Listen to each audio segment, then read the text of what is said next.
Depuis la sortie du documentaire Harry et Meghan sur Netflix en décembre 2022, le couple Sussex n'a, presque, plus de secret pour personne.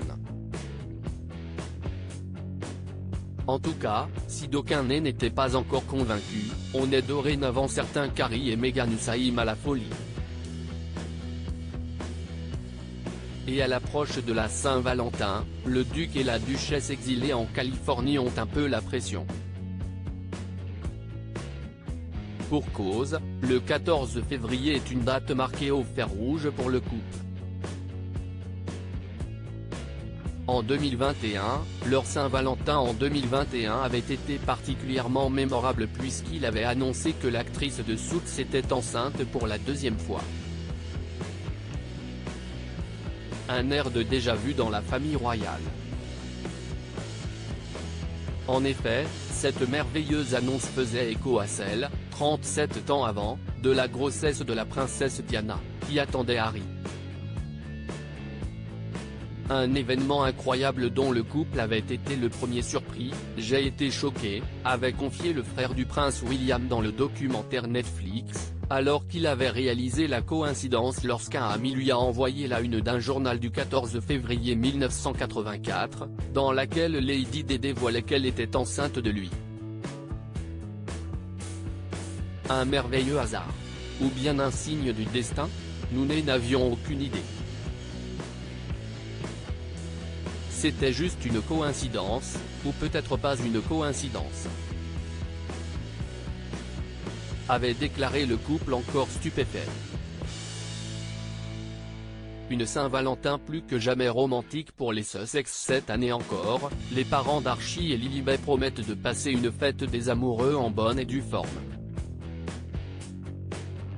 Pour cause, 2023 est une année particulière pour l'ancienne actrice et le petit-fils du roi Charles, puisqu'ils célébreront leur 5e anniversaire de mariage en mai prochain.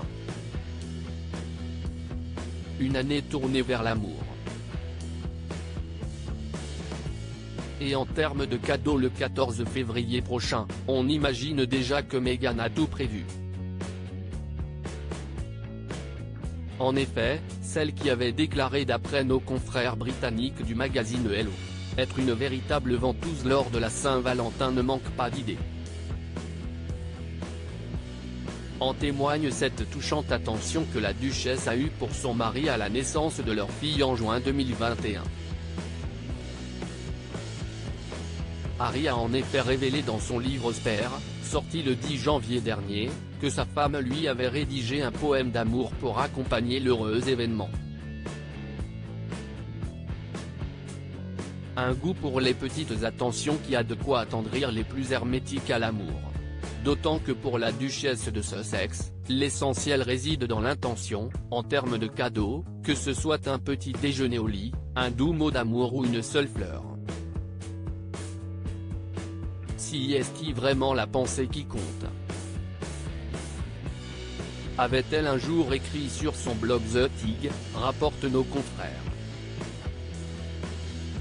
Quant aux célibataires, la belle-sœur de Kate Middleton a pour eux la recette d'une Saint-Valentin réussie: je pense que tu dois être ton propre Valentin. Te cuisiner un bon dîner même quand si est juste toi, porter ta tenue préférée, t'acheter des fleurs et célébrer l'amour de soi, que l'on oublie lorsqu'on nous concentrons sur ce que nous n'avons pas. Écrivait-elle en 2015 sur son blog. Le cœur sur la main en cette saison des amoureux.